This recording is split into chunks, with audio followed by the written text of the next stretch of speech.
তোরসা নদীর ওপর দ্বিতীয় সড়ক সেতুর দাবিতে অবস্থান বিক্ষোভে বসল সারা ভারত ফরওয়ার্ড ব্লক কোচবিহার জেলা কমিটি। কোচবিহারের ঘুঘুমারিতে তোরসার ওপর একটি সড়ক সেতু রয়েছে, যেটা দিয়ে প্রতিদিন কয়েক হাজার মানুষ যাতায়াত করছে। তবে সেই সড়ক সেতুর ওপর কোনো গাড়ি খারাপ হয়ে গেলে সমস্যায় পড়ছে সাধারণ মানুষ।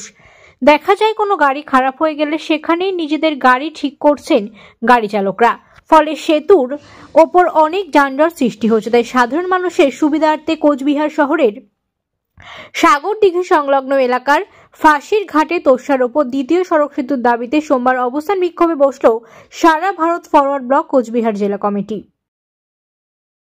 উত্তরবঙ্গ উন্নয়ন মন্ত্রী বলেন যে তাদের এবার অর্থ বাড়ানো হয়েছে, কি বলবেন?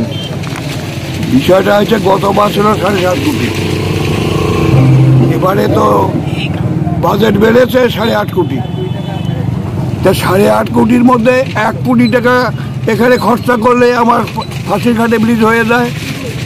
তো সে ব্যাপারে উত্তরবঙ্গ উন্নয়ন মন্ত্রীর কোনো ইতিবাচক পদক্ষেপ দেখছি না।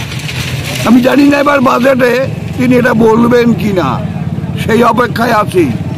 বাজেটে যদি দেখি না করেন তাহলে আমরা এই জায়গায় থেমে থাকবো না, বৃহত্তর আন্দোলনের পথে যাবে, অনেক ঘটনা ঘটে যেতে পারে।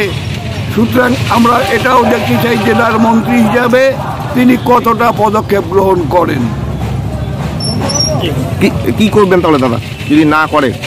বৃহত্তর আন্দোলন হবে, রক্তক্ষয়ী আন্দোলন হবে। মানুষের পাশে ফরওয়ার্ড লোক আছে, আর কেউ নেই।